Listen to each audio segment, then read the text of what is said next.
Dans un instant, la déclaration de Jacques Chirac sur le service national en direct de l'Elysée. Le débat à l'Assemblée sur la Corse. Pas question, dit Alain Juppé, de céder à un soi-disant ultimatum. Et puis l'hommage aux 7 moines trappistes assassinés en Algérie. Un rassemblement organisé sur l'esplanade du Trocadéro en ce moment même. Tout parti politique et toute confession religieuse confondue à l'exception du Front National. Un rassemblement qui a débuté par une minute de silence et par le dépôt en signe de deuil d'une fleur blanche. La déclaration maintenant de Jacques Chirac à l'Élysée.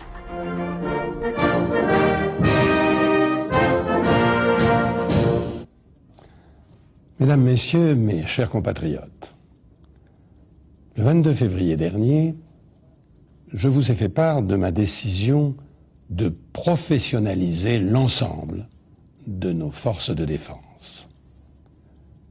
En effet, la conscription traditionnelle ne répond plus aux exigences d'une armée moderne dans un grand pays moderne. Cette décision a naturellement des conséquences directes sur le devenir de notre service national. Parce qu'il s'agit de la France, parce que cette question engage la nation et les générations à venir, j'ai souhaité que, à défaut de référendum impossible pour des raisons d'ordre constitutionnel, un grand débat permette à tous les Français de mesurer l'enjeu, d'exprimer leur opinion, de dire ce qu'ils avaient dans le cœur. Partout dans le pays, à l'Assemblée nationale et au Sénat, bien sûr, mais aussi dans les communes, les universités, les lycées, les associations de jeunes. C'est plus de 10 000 réunions qui ont été organisées. Toutes celles et tous ceux qui le souhaitaient ont pu défendre leurs idées. La presse s'en est fait l'écho tout au long de ces 2 mois. Elle a pris sa part d'une réflexion d'excellente tenue qui a su dépasser les clivages partisans. Tout cela témoigne d'une authentique vie démocratique, vivante et forte. Et je voudrais aujourd'hui exprimer ma gratitude à toutes celles et à tous ceux qui ont enrichi ce débat. J'ai été bien sûr très attentif aux différents points de vue qui se sont exprimés. J'ai constaté que la professionnalisation des armées était comprise et acceptée par la très grande majorité des Français. Et je m'en suis réjoui. J'ai constaté aussi que se manifestait une forte préférence en faveur d'un service national fondé sur le volontariat, mais assorti d'un rendez-vous obligatoire entre les jeunes et la nation. J'ai pris acte de ces orientations et je m'en suis entretenu avec le Premier ministre et le ministre de la Défense. Je propose donc que le service national que nous connaissons aujourd'hui soit supprimé dès le 1er janvier 1997 et qu'il cède la place à des volontariats tout en maintenant le principe d'un rendez-vous entre la nation et sa jeunesse. C'est une décision dont chacun mesure l'importance. Elle tourne une page de notre histoire nationale, mais elle touche aussi à la vie personnelle de chacun. Beaucoup d'entre vous ont dans le cœur, dans la mémoire, bien des souvenirs des mois ou des années qu'ils ont passés à l'armée. Pour un homme de ma génération qui, comme tous ses camarades, a servi sous les drapeaux dans une période tourmentée, c'est une décision difficile. Mais vous m'avez confié pour 7 ans la destinée de notre pays, le souci de préparer son avenir, exigeait que cette décision fût prise. Pendant près d'un siècle, la conscription a mêlé dans la fraternité des casernes des jeunes de toutes conditions, venus de toutes les régions. Elle a permis de défendre la patrie dans les heures les plus tragiques de notre histoire. Et les noms inscrits sur les monuments aux morts de chaque ville, de chaque village, nous le rappellent avec force. Si le service national est peu à peu devenu inadapté, je dois et je veux défendre l'idéal républicain auquel il se réfère, qui est un idéal d'égalité, un idéal de solidarité, un idéal de patriotisme. C'est pourquoi je souhaite que chaque jeune Français, dans l'année de sa majorité, vive une rencontre avec la nation. Ce rendez-vous citoyen ne doit pas souffrir d'exception. Il permettra d'établir un bilan général de la santé et du niveau scolaire des jeunes Français. Il aura pour vocation d'ouvrir des voies nouvelles pour favoriser leur insertion lorsqu'ils sont en difficulté. Il dispensera une information civique sur le fonctionnement de notre démocratie et de nos institutions, sur le respect des droits de l'homme, sur les impératifs de notre sécurité. Enfin, ces quelques jours permettront de proposer aux jeunes les différentes formes de services pour lesquelles ils pourront se porter volontaires s'ils le souhaitent. La durée de ces volontariats sera variable. 9 mois, peut-être moins, peut-être davantage, selon les spécialités. Ces volontaires pourront servir dans 3 domaines. D'abord la prévention et la sécurité, entendues au sens large, l'armée, la police, la gendarmerie, les douanes, les pompiers et la sécurité civile, mais aussi la protection de l'environnement. Ensuite, la solidarité, qui s'exercera dans les quartiers difficiles, les hôpitaux, les écoles, les associations et organismes qui aident leurs prochains en situation de précarité. Enfin, la coopération internationale et l'aide humanitaire en faveur des pays que la France veut aider à se développer. Les jeunes Français qui choisiront d'offrir ainsi quelques mois de leur vie devront naturellement bénéficier d'une reconnaissance concrète de la nation. Je tiens à préciser à nos compatriotes d'outre-mer que la possibilité d'un service militaire adapté, qui rend aujourd'hui d'immenses services à la jeunesse comme aux communautés locales, sera maintenue sous une forme que j'ai demandé au gouvernement d'étudier. Bien entendu, les besoins de notre défense ne doivent pas être affectés pendant la période conduisant à la professionnalisation des armées. Une période de transition est nécessaire. Le nouveau système s'appliquera à partir du 1er janvier 1997 à tous les jeunes gens nés après le 1er janvier 1979. Le service volontaire sera ouvert dès cette date aux jeunes filles qui le souhaiteront. À la fin de la phase de transition, c'est-à-dire en 2002, c'est l'ensemble de la jeunesse, garçons et filles, qui sera appelé à ce rendez-vous citoyen d'une durée d'environ 1 semaine.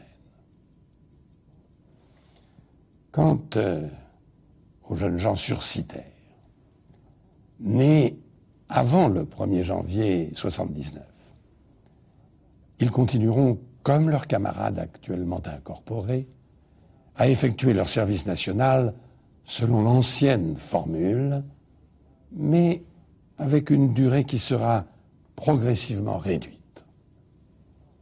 Certains, je le comprends, ressentiront peut-être difficilement cette disparité de destin et d'obligation. Mais les besoins de la défense nous l'imposent pendant la période de transformation de nos armées. Et puis, il n'y a pas de système plus juste que celui qui consiste à appliquer un même principe aux jeunes d'une même classe d'âge. Mes chers compatriotes, le monde change, le XXIe siècle est à nos portes. Il y a pour notre pays une exigence de modernité, mais il y a aussi une exigence de fidélité. Fidélité à une histoire, fidélité à des valeurs, fidélité à une culture marquée par le lien particulier qui unit chaque Français à sa patrie. La multiplication des échanges et les évolutions du paysage international rendent plus fragiles les sentiments d'appartenance, donc de solidarité. Les Français aiment la France et ils en sont fiers. Mais parfois, et surtout les jeunes, ils perçoivent moins facilement qu'avant ce que signifie être français. Je souhaite que la réforme qui va avoir lieu, avec notamment le rendez-vous citoyen entre la nation et sa jeunesse, même s'il est de courte durée, permette à chaque jeune Français, à chaque jeune Française, de découvrir ce qu'il doit à sa propre dignité, ce qu'il doit aux autres, ce qu'il doit à son pays et ce qu'il peut en attendre. C'est le sens profond de cette réforme. Je sais qu'elle répond à l'intérêt de la nation et aussi aux souhaits d'une grande majorité d'entre vous.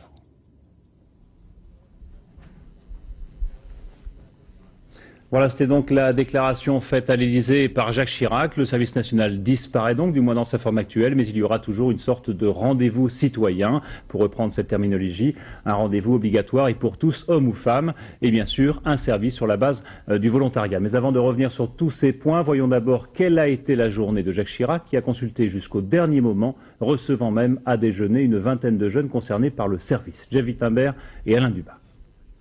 Il y a les habitués des palais nationaux. Le président de l'Assemblée, Philippe Séguin, en première ligne dans le débat sur la réforme du service national, les ministres convoqués pour un conseil restreint, Jacques Chirac voulait tous les consulter. Et puis il y a les novices en matière de protocole. C'était la vingtaine de jeunes filles et garçons invités aujourd'hui à la table du chef de l'État. C'est la première fois qu'on peut dire qu'on sèche les cours parce qu'on a un déjeuner à l'Élysée. Ça s'utilise qu'une fois, ça. Jacques Chirac n'aura pas déçu son auditoire. Un privilège pour ces lycéens, étudiants, jeunes travailleurs, ces 17-25 ans concernés à un titre ou un autre par le service national. Ils apprennent de la bouche du président avant tout le monde de quoi sera fait une partie de leur avenir. Le rendez-vous citoyen remplace le service classique. Les jeunes filles vont être plus impliquées, les volontaires encouragés. À la sortie, chacun a fait ses comptes.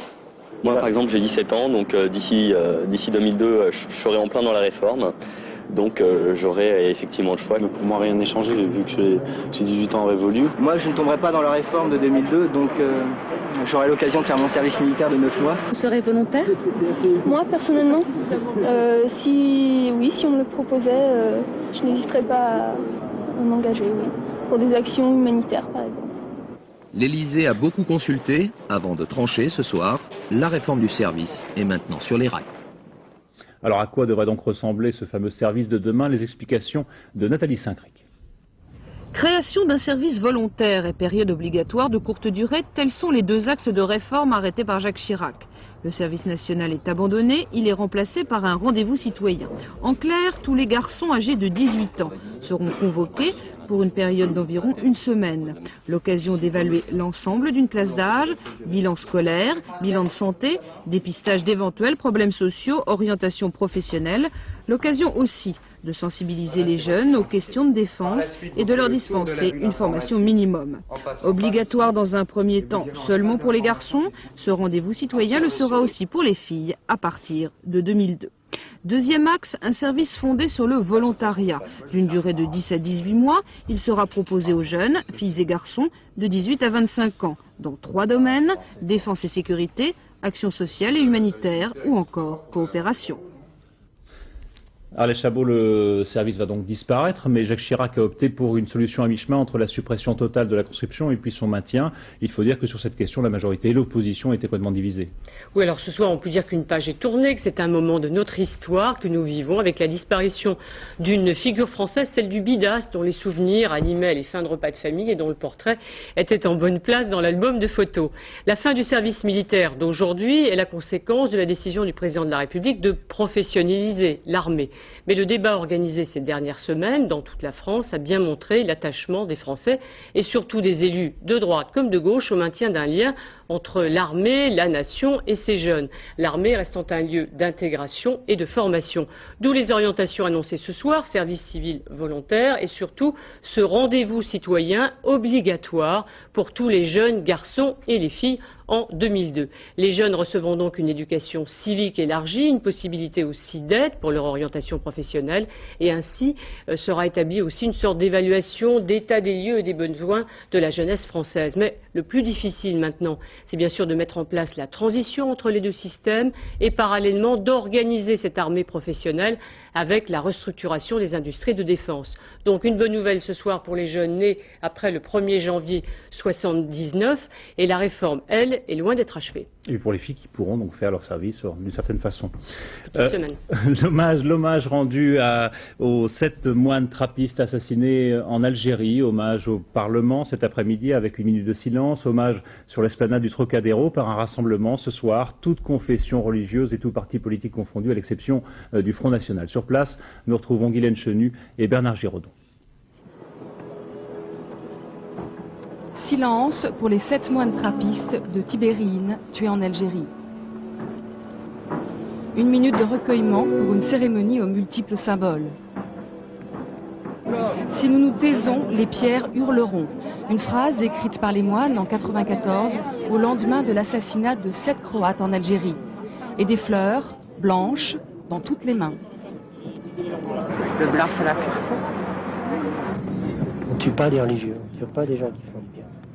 Aujourd'hui, on manifestait sûr pour les pères, mais il aurait fallu manifester davantage.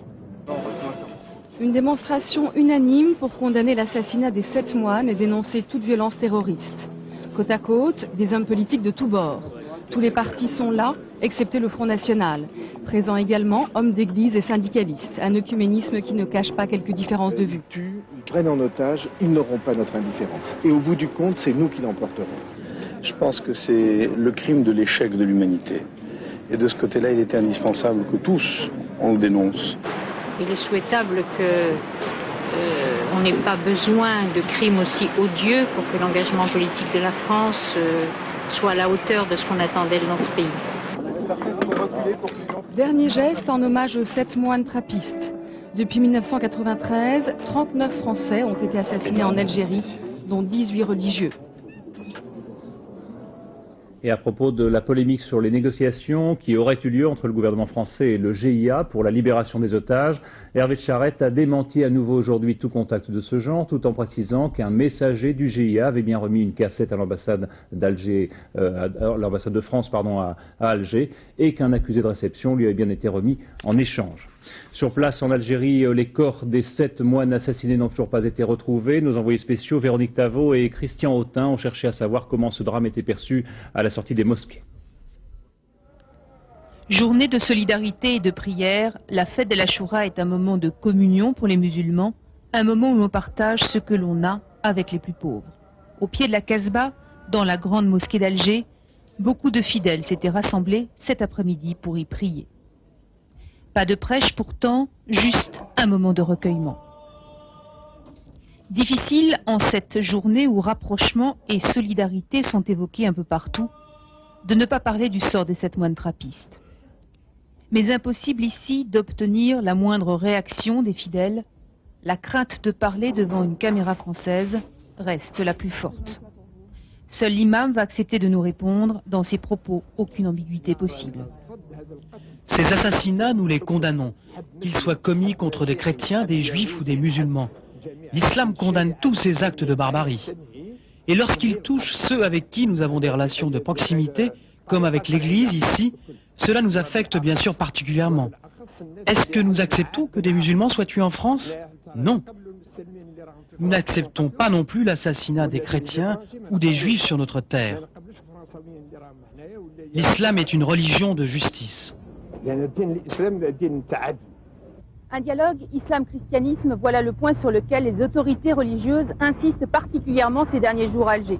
Et si de son côté, la presse n'évoque pas aujourd'hui le rassemblement de ce soir au Trocadéro, c'est parce qu'elle attend d'en constater l'ampleur et de voir si la communauté musulmane de France y a ou non largement participé. Le débat sur la Corse à l'Assemblée nationale, avant d'écouter les propos d'Alain Juppé dans l'hémicycle, les élus de Corse à l'Assemblée ont été reçus par Jean-Louis Debré. Nous sommes tous d'accord pour que les discussions continuent dans le cadre institutionnel et républicain, ont-ils indiqué à leur sortie.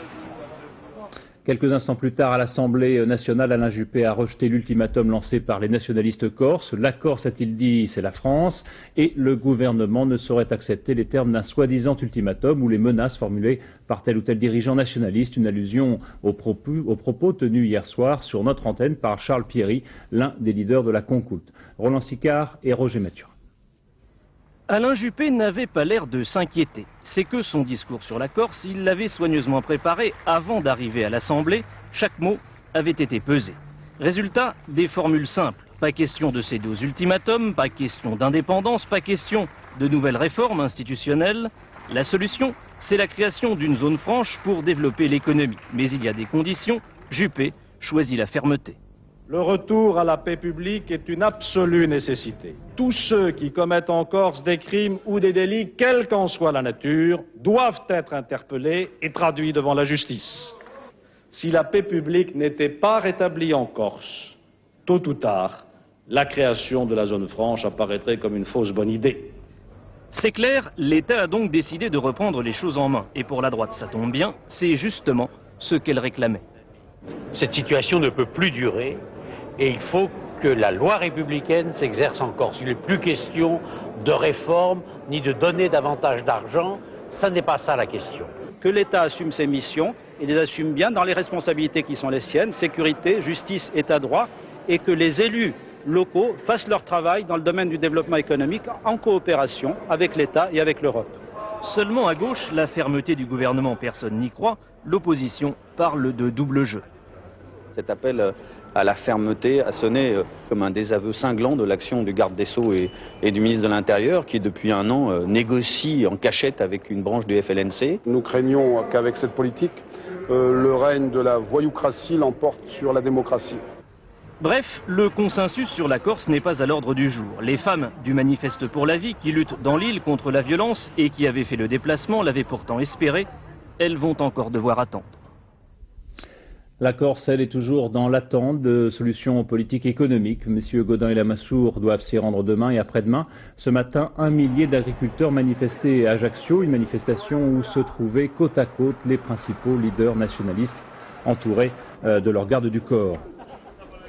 Il faut dire que les règlements de compte entre factions rivales continuent en Corse, au point qu'un collectif, Roland Sicard vous en parle à l'instant, qu'un collectif de femmes prennent la parole et militent pour que cesse la violence. Quelles que soient les issues de la famille nationaliste ou pas, leur discours est le même et elles ont déjà réuni plus de 5000 signatures au bas d'un manifeste pour la vie. Reportage en Corse de Valérie Hermite et Jean-Paul Miotto.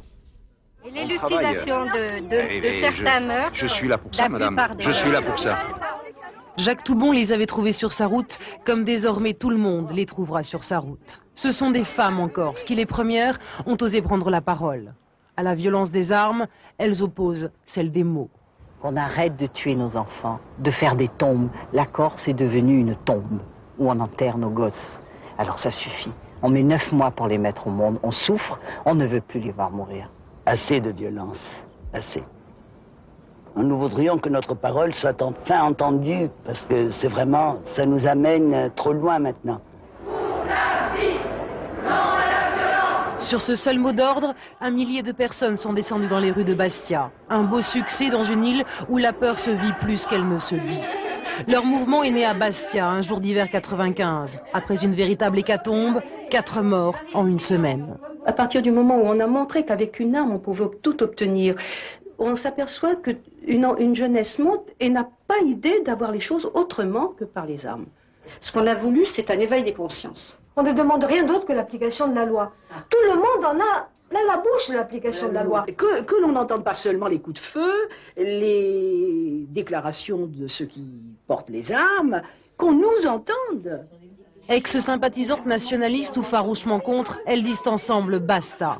C'est au Corse et à l'État qu'elles s'adressent en même temps. Dans leur dernier manifeste, elles refusent que l'État décide avec des groupes armés de leur avenir et demandent la transparence des choix politiques. Ce matin, une petite délégation d'entre elles est partie direction l'Assemblée nationale avant la manifestation qu'elles organisent le 8 juin à Ajaccio. Au procès en appel d'Alain Carignon, l'ancien ministre a provoqué la surprise en annonçant qu'il avait eu connaissance des charges qui pesaient contre lui grâce à un rapport que lui aurait transmis Pierre Meignery alors qu'il était à l'époque le garde des Sceaux. Des accusations immédiatement démenties par l'ancien ministre de la Justice. À Bangui, en Centrafrique, la mutinerie des soldats a regroupé près de 500 hommes. La plupart se retrouvent maintenant dans le camp militaire de Kasaï, à 2 km de la capitale centrafricaine. Et pendant qu'on cherche une solution politique à la crise, la situation économique, elle, est plus que préoccupante, d'autant que certains pillages continuent malgré la présence française. Reportage de nos envoyés spéciaux, Dorothée Oliéric et Dominique Merlin. Bangui, à l'heure de la sieste, reprend des allures de ville fantôme, avec ses façades béantes, détruites ou brûlées. Mais le mal est plus profond. Avant la mutinerie, déjà, il n'y avait plus d'argent, enfin pas pour tous.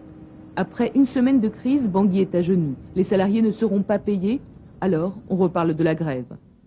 La grève parce qu'on ne paye pas les fonctionnaires, il n'y a pas de salaire. Et quand ils veulent réclamer, comment puis-je dire là, l'argent de salaire, le gouvernement ne veut pas. Pas d'argent, pas d'espoir non plus. Aujourd'hui, les pillards ne sont plus seulement les voyous, mais des pères de famille, des femmes ou des enfants. Là, vous êtes partis 5 minutes et vous revenez, il y a plusieurs dizaines de pillards. Voilà, tout ça, plus tous ceux qui sont déjà partis avec les voitures et profitent des taxis pour charger. Et on fait des barrages au-dessus pour tout récupérer. Ils prennent tout, de la nourriture bien sûr, mais aussi tout ce que l'on peut trouver dans une maison, jusqu'à la tapisserie. Mais les soldats français font barrage, et ce gosse qui vit de la débrouille a dû abandonner son butin du jour, un sac de 25 kilos de farine. Demain, il recommencera. Ouais, je sais que c'est pas bien, mais je suis obligé, quoi. C'est pas de ma faute. Compte tenu, ça fait plus de 10 jours que nous chômons, pas d'argent, pas de nourrisson, on est obligé de plier, quoi, si vous voulez. Spectacle encore quotidien dans les rues de Bangui, la gendarmerie à la poursuite des pillards.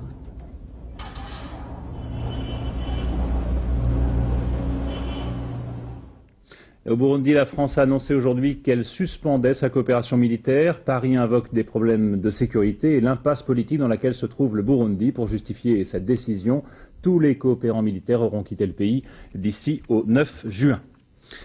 Au lendemain du cessez-le-feu signé à Moscou avec le chef des Tchétchènes, Boris Eltsine a effectué une visite surprise en Tchétchénie, un voyage qui s'inscrit à 3 semaines des élections présidentielles russes et dont le but, selon Boris Eltsine, était de montrer que la Tchétchénie se trouve bien au sein de la Fédération de Russie et nulle part ailleurs. À la veille des élections en Israël, Shimon Peres pour le Parti travailliste et Benjamin Netanyahou pour le Likoud sont très proches dans les derniers sondages. Selon ces sondages, avec une très légère avance pour Shimon Peres. Toute la campagne électorale a tourné autour de la question du processus de paix. Pour la plupart des colons juifs, la position des travaillistes est insupportable. Ils voteront pour la plupart à droite, car la paix pour eux est synonyme de danger. Exemple, dans l'un des fiefs des colons, à Kiryat Arba, près d'Hébron, une ville qui doit en principe être évacuée prochainement par l'armée israélienne. Isabelle Stess et Patrick Voix. Dans l'implantation juive de Kiryat Arba, à la veille des élections, on vit au rythme de la prière et de la politique. Au siège du parti national religieux, c'est l'effervescence. Moshe Kalfa, le responsable du parti, explique à ses militants l'enjeu des élections. C'est dur à dire, mais il y a eu des catastrophes qui sont passées à cause du fait que Rabin et Pérez, ils nous ont fait haïr un et l'autre. Mettre un bulletin blanc, sans fin de compte, voter la gauche. Et c'est interdit. Aujourd'hui, on n'a pas le droit de voter la gauche. On est obligé de voter Bibi Netanyahou, qui ramène tout le peuple d'Israël. Pour ces colons, il faut avant tout remettre en cause les accords de paix signés avec les Palestiniens. À Kiryat Arba, les armes sont partout dans la rue, militaires ou civiles, pour assurer la protection des 7000 colons qui se sont installés ici. Kiryat Arba, où l'on a même érigé un tombeau, lieu de pèlerinage, à la mémoire de Baruch Goldstein, le meurtrier de 29 fidèles musulmans à Hébron, il y a 2 ans. Hébron, ville voisine de Kiryat Arba, 120 000 Palestiniens vivent ici, la 2e ville sainte après Jérusalem. Depuis la nuit des temps, l'histoire entre juifs et arabes s'écrit autour du caveau du patriarche Abraham. Hebron va bien au-delà d'un enjeu politique. C'est un enjeu historique. C'est le poids de la Bible. Ce n'est pas M. Pérez qui l'arrêtera et certainement pas M. Arafat. Maintes fois repoussé par crainte d'affrontement entre juifs et palestiniens, le redéploiement de l'armée israélienne à Hébron sera la prochaine étape des accords de paix si Shimon Peres reste au pouvoir. Côté travailliste maintenant, Shimon Peres finit donc la campagne fatigué, nerveusement et physiquement, même si sa fille et sa petite-fille se sont engagées publiquement à ses côtés. François Joly et Alon Grégo les ont rencontrés, elles parlent pour la première fois à la télévision française. Toute une génération demande la paix. Avec cette banderole sur la façade de sa maison, ses coups de téléphone incessants, ces journalistes qui envahissent son jardin, Zlia Pérez est devenue l'ambassadeur de son père. Et si elle a choisi le camp de la paix, c'est que cette femme de 49 ans a perdu la plupart de ses amis à la guerre. C'est un camp qui est pour la paix, qui ferait tout pour que la paix s'installe enfin dans cette région qui a connu un siècle de guerre, contre un autre camp qui a peur de la paix, qui a peur de la coopération, qui a peur de l'avenir. Zia, toujours disponible, se déplace sans aucune mesure de sécurité. Elle a mis son travail, psychologue et linguiste, entre parenthèses, décidée à aider son père à remporter sa première victoire électorale. Depuis la création de l'État d'Israël, on n'a jamais connu des élections qui soient aussi critiques, aussi importantes pour l'avenir d'Israël. Il faut être beaucoup plus courageux pour faire la paix qu'il ne faut pour faire la guerre.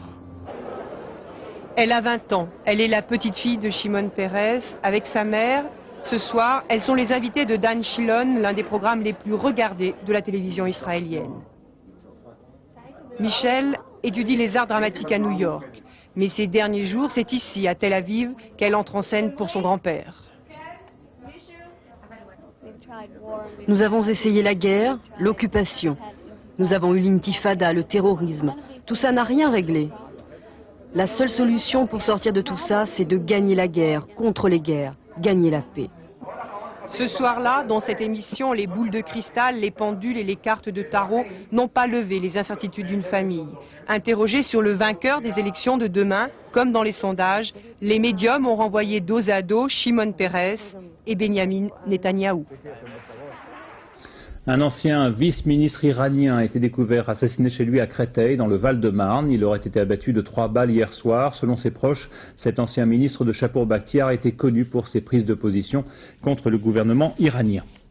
C'est le retour à la normale sur les routes, près de Rouen, de Lyon et sur le pont de Cheviré à Nantes. Les barrages routiers établis par les camionneurs à l'appel de la CFDT ont été levés.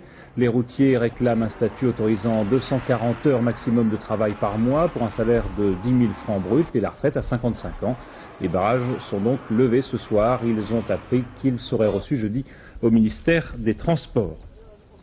À l'issue d'un comité d'entreprise exceptionnel, Jean-Pierre Elkabbach a annoncé des réorganisations à France Télévisions et à France 2, avec notamment la suppression du poste de délégué général occupé par Patrick Clément et celui de conseiller spécial occupé par Louis Berrieux.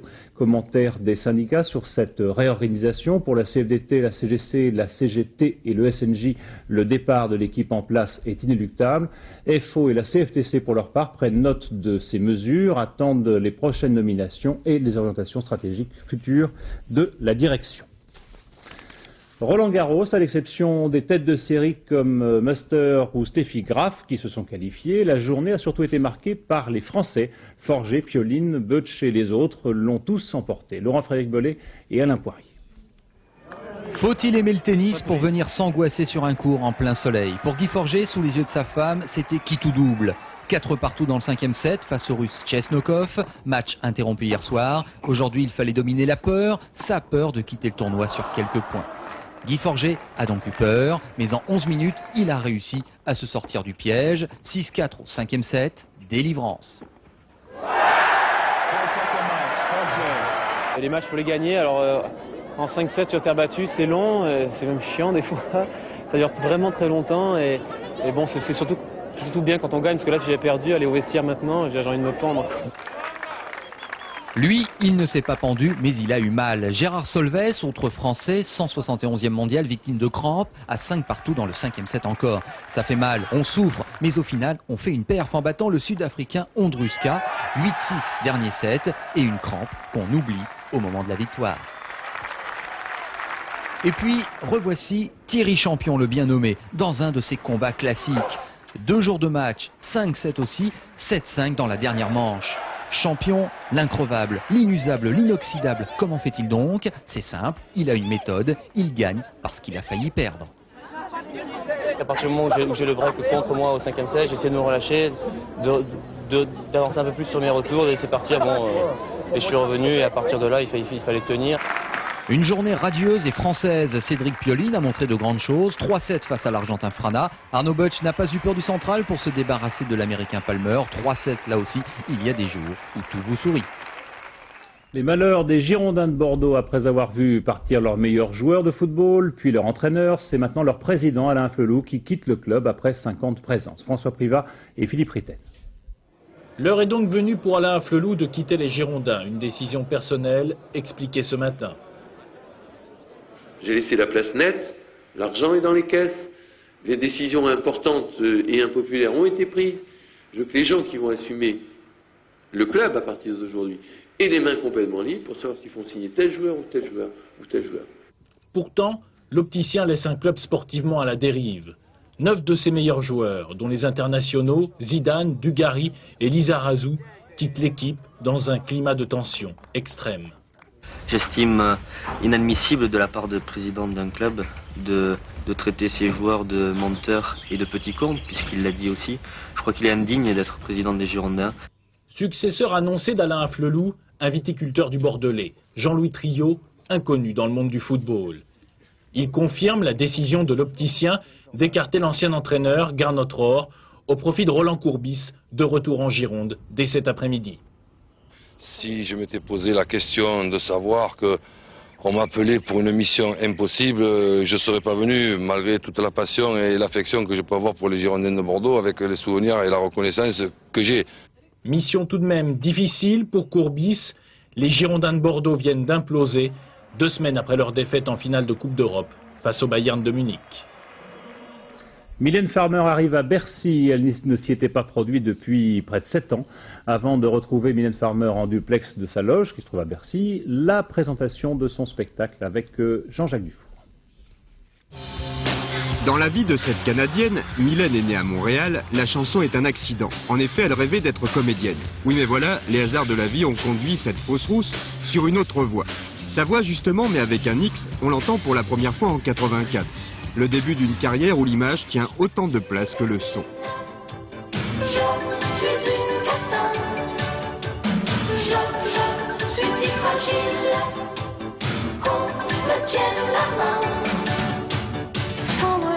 L'image, c'est celle que la belle donne dans des clips façonnés par son ami Laurent Boutonnat. Elle y joue les garçons polissonnes, les libertines ou les amazones. Un monde de fantasmes, un peu ambigu et pervers, qui séduit ses admirateurs. Sorti en 88, son deuxième album, Ainsi Sois-je, a dépassé le 1,5 million d'exemplaires. Plutôt secrète, paradoxale et sûrement provocatrice, cette châtain, oui, Mylène est châtain, s'est tue pendant 4 ans. Entre-temps, il y avait eu un film, Giorgino, malheureusement un échec, mais ça, c'est une autre histoire.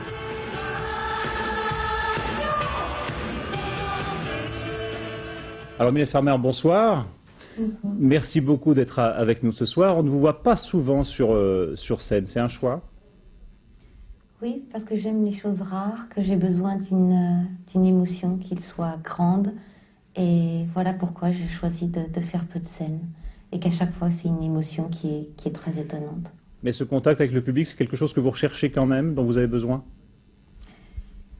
C'est, j'oserais dire, ce pourquoi je vis. Ce sont des moments extraordinaires et j'ai vraiment besoin de ça, oui, pour continuer. Alors on l'a vu un petit peu, là, vos spectacles sont des vrais shows, on a envie de dire presque à l'américaine. Vous les travaillez très très longtemps? C'est un travail de longue haleine, j'ai un entraînement physique et puis c'est un travail de conception. C'est passionnant à faire en tout cas. Et vous avez aussi pour ça beaucoup travaillé aux États-Unis. C'était important pour vous d'avoir cette influence américaine? On ne pouvait pas travailler en France, c'était une étape obligée? Non, quand je suis partie moi aux États-Unis, c'était plus l'idée du voyage. J'avais envie de faire une coupure entre ma vie à Paris, ma vie professionnelle. J'ai souhaité voyager, ne plus penser à moi, ne plus penser à mon métier. Et j'ai également enregistré l'album là-bas, j'ai fait des rencontres. Ça a été important pour moi. Ça a été important parce que vous en êtes revenu changer? Changer, je ne sais pas si c'est Los Angeles qui m'a changé, je ne pense pas. C'est simplement l'idée du voyage, l'idée de l'oubli de soi et la réflexion et puis un changement qui s'effectue naturellement. Alors si on vous compare de temps en temps à Madonna, c'est une référence qui vous plaît, qui vous énerve, c'est quoi? Énerve en aucun cas, je trouve qu'elle a beaucoup de talent. La comparaison est facile en ce sens que c'est une personne de sexe féminin, qu'elle aime les danseurs, qu'elle aime le show dans sa tradition. Voilà. C'est aussi une référence aussi à vos chansons, à vos clips, à l'atmosphère qui s'en dégage. Ça, je ne sais pas, peut-être. J'avoue que je lis peu ce qu'on écrit sur moi. Enfin, vos plus grands fans disent que c'est aussi Madonna en mieux, puisqu'ils voient plus de sensibilité et d'émotion dans ce que vous faites. Mais si... C'est gentil. On a parlé tout à l'heure du film, là, dans le sujet qu'on vient de voir. Vous avez eu une expérience qui n'a pas été excessivement concluante. Vous avez envie de recommencer, de réessayer dans le cinéma? Oui, la réponse, j'ai presque hésité, mais je crois que j'aimerais faire un autre film, oui. Vous avez déjà des projets en cours, des choses que vous voudriez faire? J'ai eu là encore quelques rencontres, mais j'avoue que je ne me projette pas dans le futur. Donc pour l'instant, le moment présent, c'est la scène et cette rencontre avec un public. Alors cette rencontre à Bercy, vous l'envisagez comment là? Vous allez vous produire deux soirs? Oui. Ensuite une tournée, je crois que j'ai 22 dates, 22 concerts. Je vais également à Bruxelles, tous les pays francophones. Et pour vous, c'est une grande étape dans votre carrière. Une tournée comme celle-là, ça se prépare et ça demande d'être en super conditions, j'imagine. Mais qu'est-ce que vous attendez le plus dans ces rencontres que vous avez avec les gens? Une émotion nouvelle et moi pouvoir redonner une émotion nouvelle également. S'il fallait un peu vous qualifier, vous préférez qu'on vous qualifie de libertine ou de garçon ou de garçonne? Qu'on ne me qualifie pas. Merci en tout cas, merci beaucoup à vous d'être resté avec nous ce soir et puis donc on pourra vous voir à Bercy. Merci et bonsoir. Voilà, c'est la fin de cette édition. Merci de l'avoir suivi. Tout de suite, la météo de Sophie Davant. Demain à 13h, ce sera bien sûr Patrick Chen. Je vous retrouverai quant à moi à 20h, avec ensuite une page spéciale vers 22h45 avec Daniel Bilayan qui se trouve en Israël pour le résultat des élections. Bonne soirée sur France 2.